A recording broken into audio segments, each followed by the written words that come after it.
ప్రతి ఒక్కరికి, రాజధానిలో ఉన్న ప్రతి ఒక్కరికి తెలిసిన పేరు ఈయన. ఎందుకంటే రాజధాని రైతులకి మొదటి నుంచి చేదోడు వాదోడుగా వాళ్ళ కష్టాలని, ఆడవాళ్ళపై జరిగిన అన్యాయాలని ప్రతి ఒక్కటి కూడా ఆయన మీడియాలో ప్రజెంట్ చేస్తూ ఎన్నో థ్రెట్స్ వచ్చినా, ఎన్నో బెదిరింపులు వచ్చినా ఇలాగే నిలబడ్డారు ఆయన. So please. Thank you very much. ఇక్కడికి విచ్చేసినటువంటి పెద్దలకి, మీడియా మిత్రులకి అందరికీ నమస్కారం తెలియజేస్తూ, కేజీఎఫ్ బ్రోషర్ లాంచ్ సందర్భంగా నాకు ఈ అవకాశం ఇచ్చి మాట్లాడమన్నందుకు ధన్యవాదాలు తెలియజేస్తున్నాను. కమ్మవారు గతంలో నీరు ఎక్కడ పారితే అక్కడ కమ్మవారు ఉంటారనేవాడు. వ్యవసాయ ఆధారిత కులం ఇది.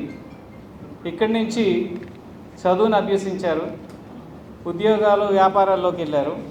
ఇవాళ అవకాశాలు ఎక్కడుంటే ప్రపంచవ్యాప్తంగా అక్కడలా కమ్మవారు ఉన్నారు. ఒకప్పుడు నీరు ఉన్న చోటే ఉండేవాడు.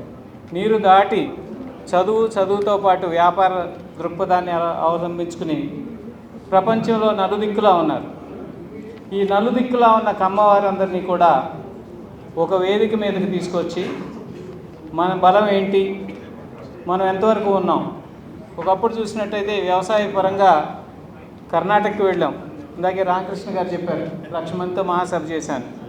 1,00,000 మంది కాదు, అక్కడ నాకు తెలిసి అయితే ఒక 20 లక్షల మంది పైన ఉన్నారు. 40 లక్షలు ఉన్నారు, సారీ క్షమించాలి. అలాగే తమిళనాడులో ఉన్నారు. చెన్నైలో అయితే ఆల్మోస్ట్ నేను విన్న దాని ప్రకారం అయితే 30 to 40% కమ్మవారు ఉన్నారు. 60 lakhs ఉన్నారు. ఇలా ఆంధ్ర రాష్ట్రం నుంచి ఒరిజినేట్ అయ్యి తమిళనాడు, కర్ణాటక, దేశ విదేశాల్లో, ఇక అమెరికా అయితే మా సోదరులు ఇక్కడే ఉన్నారు, 3 తానా ప్రెసిడెంట్లు. 10 లక్షల 10 లక్షలు. అమెరికాలో 6 నుంచి 10 కార్లు, మనుషులు, 10 లక్షల దాకా ఉంటారు. ఇలా ఏ దేశంలో చూసుకున్నా సరే, నేను చాలా దేశాలు తిరిగాను. ఏ దేశంలో తీసుకున్నా తెలుగు వాళ్ళు ఉంటారు. తెలుగు వాళ్ళలో ఎక్కువ శాతం కమ్మవారు ఉంటారు.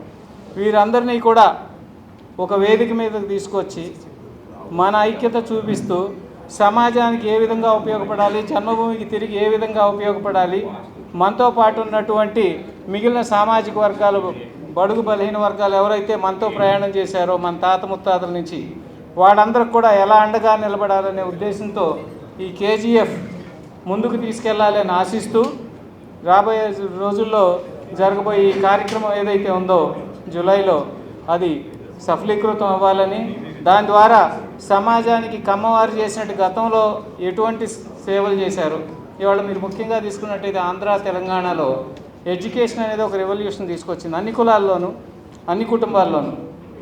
ఆ ఎడ్యుకేషన్కి ముఖ్యమైన దాతలు కమ్మవారు అని చెప్పడానికి గర్వంగా నేను ఇవాళ ఈ వేదిక మీద నుంచి చెప్పదలుచుకున్నాను. చాలా స్కూల్స్, కాలేజెస్కి ఇచ్చినటువంటి దాతలు కమ్మవారు. ఎందుకు? సమాజానికి ఉపయోగపడాలని, వాళ్ళ కులానికో వాళ్ళ కుటుంబానికో ఉపయోగపడాలని కాదు, సమాజం మొత్తం చదువుకొని స్వతంత్రం వచ్చినాక ఆ కుటుంబాల్లో మార్పు రావాలనే ఉద్దేశంతో కమ్మవారు ఇచ్చినటువంటి దాన ధర్మాలు ఏవైతే ఉన్నాయో వాటిని మరొక్కసారి మనందరం కూడా ప్రస్తావించుకుంటూ, ఈ కొన్ని మన మీద జరిగే దాడులు వీటినన్నిటి నుంచి కూడా మనం రక్షించుకుంటూ సమాజానికి మనం ఏంటో తెలియజేసుకుంటూ ముందుకు సాగే ప్రయత్నం ఒక అంబ్రెల్లా ఆర్గనైజేషన్ లాగా కేజీఎఫ్ ఉండాలని ఆశిస్తూ నాకు ఈ అవకాశం ఇచ్చిన అందరికీ ధన్యవాదాలు తెలియజేసుకుంటూ సెలవు ఇస్తున్నాను. Thank you sir. Thank you so much.